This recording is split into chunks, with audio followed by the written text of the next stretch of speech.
जानू बोला।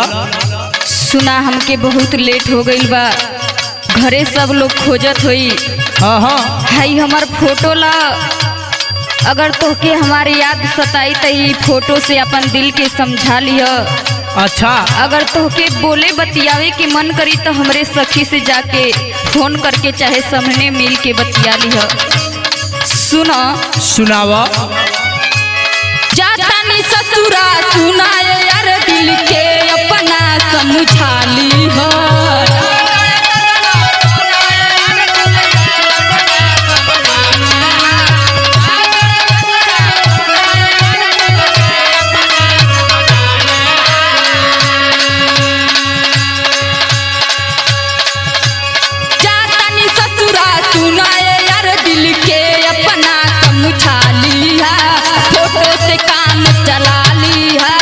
सखी से बोल बतिया लिया।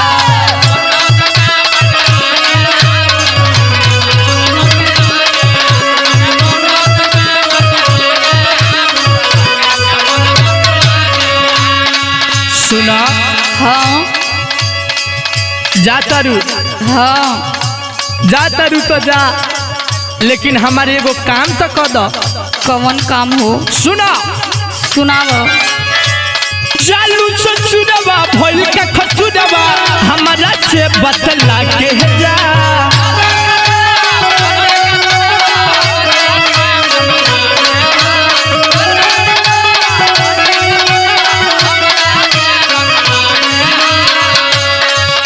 सुना। हाँ जाए से पहले हमार बस तू एगो काम कई दो। उ जानत हो का हो? सुना। सुनाओ। चालू ससुरवा भइल का खसुरवा हमके तू बतला के जा।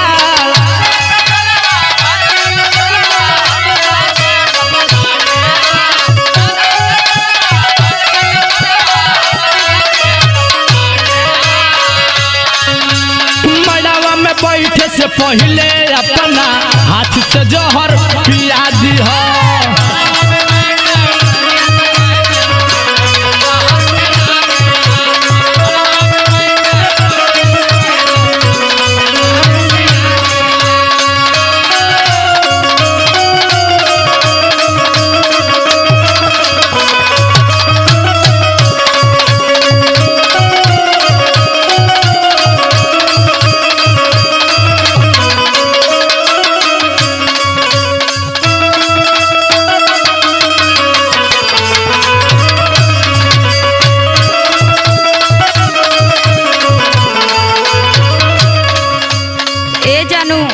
बोला।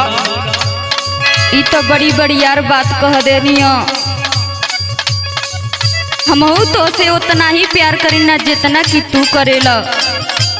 ओही से छोड़ के जात हूँ। ई हमार मजबूरी बा। सुनो। सुनावा। तोहरा बिना जियब कैसे हमके ना बुझाला।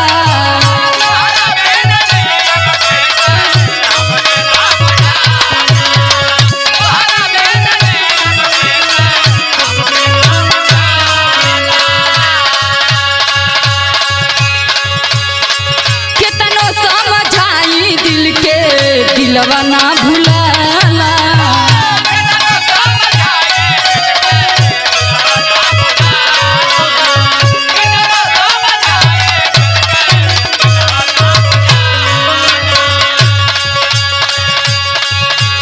जाए के समय पर सुनाए जानू आवाज नी तू घुमा लिहा।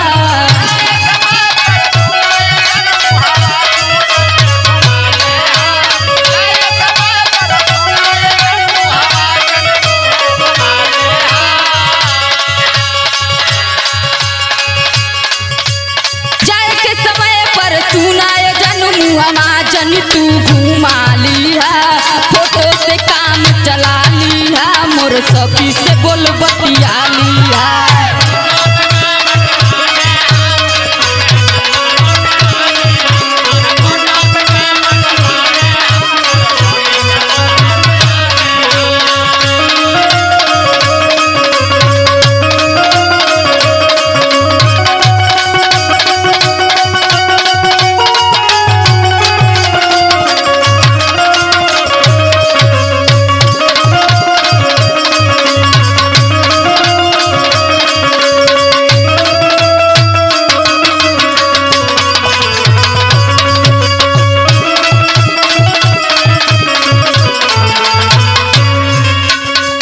सुना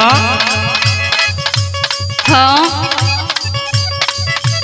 अकेले आवत रहलू मिले हाँ सब भुला जात हूँ। हम कुछ नहीं की भुलाई। आज हमके तू अकेले कके जात हूँ। भगवान के यहाँ से सब तो अकेले आयल बा। आइलो बानी जा अकेले और जइबहू करे के अकेले। तेमा अकेले वाली बात कौन बटे? सुना सुनाव। सोच सोच बात तोहार आवेला रोवाई।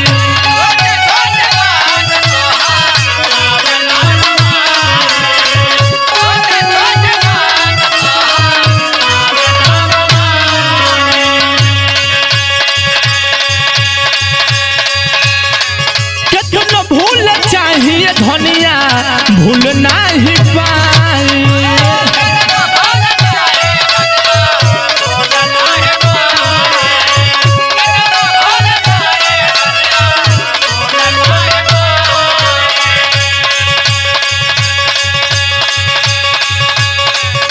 अच्छा ही बताओ तारा उ बात मन पड़ेला कि ना जवन तारा सखी के बारात में हमनी के दोनों जानी के भेंट भइल रहल। हाँ हाँ जरूर याद आवेला। अब वो बात हम सोचत हई तो हमार बुझ जा कि ऊपर से नीचे ले पूरा देह फाट जात हुए। देखिए इतना दीवाना नहीं बनल के चाहिए। सुना सुनावो। सोच सोच बात तोहार आवेला रोवाई।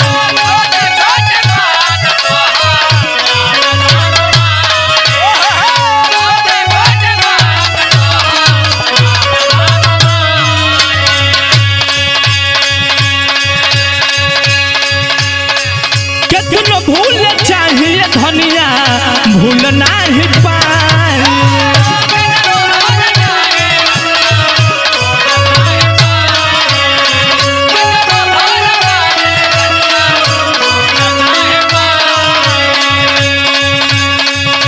जाकर तो एक बात कम से कम बता के तो जा।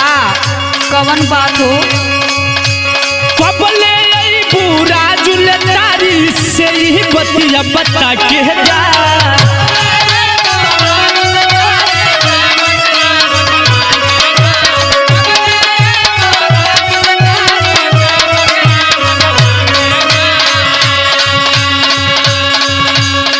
कबले यही पूरा जुले तारी से बतिया बतला के जा। मड़वा में बैठे से पहले अपना हाथ से जहर